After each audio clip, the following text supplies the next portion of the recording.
who are known, Honorable Speaker, and who are not there to defend themselves in this House, Honorable Speaker, Fatuma Gedi is obliged to either substantiate and provide evidence that that particular candidate has grabbed land.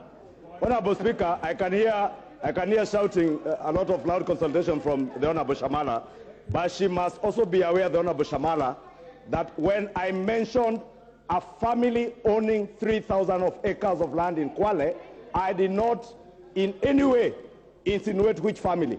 But if challenged, Honorable Speaker, I can offer evidence which family, what land they own where, but it is only right that the Honorable Fatuma Gedi either substantiates or withdraws and apologizes, especially for naming the leader of the biggest coalition and the leading coalition that is about to take government after the 2022 Honorable Fatuma Gedi. Thank you, Mr. Speaker. Mr. Speaker, it is in the public domain, including court orders, where one William Samoei Ruto grabbed land, including Angata Primary School, Mr. Speaker. And I have no apology to make on that. I can provide the details. And Mr. Speaker, Weston, it's one. Taita Taveta is one. Mutesi is one.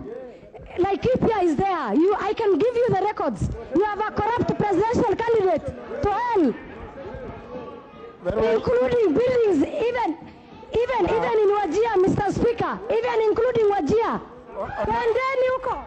Honorable Pukose, what's your point of order? Honorable Speaker, with all due respect, Fatuma Gedi is on record and is on the Hansard claiming that William Ruto grabbed land. Can she provide that evidence in this House? We want her to provide evidence and substantiate. Honorable Fatuma. She must provide or withdraw. Honorable Fatuma Gedi, are you able to provide the evidence by way of substantiation? Mr. Speaker, give me 2 days and I will bring the details of how William Ruto grabbed land of this country, Mr. Speaker. Very well. Honorable Fatuma, remember, you are the one who has undertaken to provide the evidence. Ordinarily, Honorable Fatuma Gedi, it's good. Don't listen to those ones who are giving you stories out there. Listen to what I'm saying.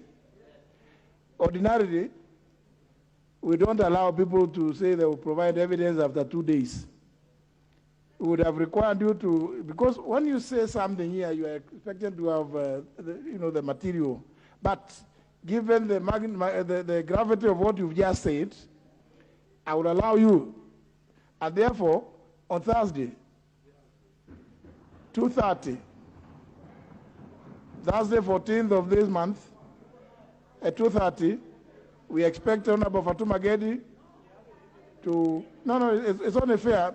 It's only fair that we allow her the time to provide the material that she has. Yeah. Yes. Yeah.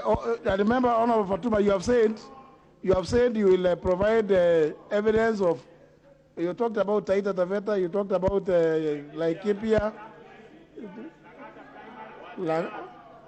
You say even Wajir. Even Wajir. Can you go on record? Please, Honorable Fatuma, please don't put words into our mouth. Honorable Fatuma, yeah. Honorable Fatuma. No, Mr. Speaker, I will provide on the following. Yes. 1, Langata Primary. Yes. 2, Taita Taveta. Yeah. 3, Laikipia. Yes. 4, Muteshi. What is Muteshi? What is Muteshi? What is Muteshi? It's 100 acres land, Mr. Speaker. Where? Muteshi. Well, there is no place in Kenya called Muteshi. Yeah. Honor members, please. Honor Fatuma is serious about what she is saying, but it's only that I don't know. I know the geography of this country. I don't know of any part in this country called Muteshi. Yeah, please. Mr. Speaker, you have already ruled that by Thursday I bring the details. No, what is that? Muteshi is a land. The late Muteshi belongs to the late Muteshi. It's in Trans Nzoia, Mr. Speaker. In Trans Nzoia? Yes. Very well. 100 acres, Mr. Speaker. Very well. And if you allow me, let me get you the details on Thursday, 2:30, Mr. Speaker. On Thursday. I thank you. Very well. Very well, Honorable Fatuma Gedi. Honourable members, that concludes the 30 minutes which are allocated for comments on petitions. Honourable members,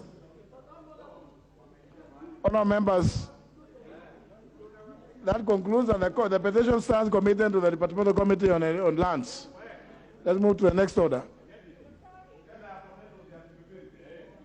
Order number 5, papers. Leader of Majority Party. Leader of Majority.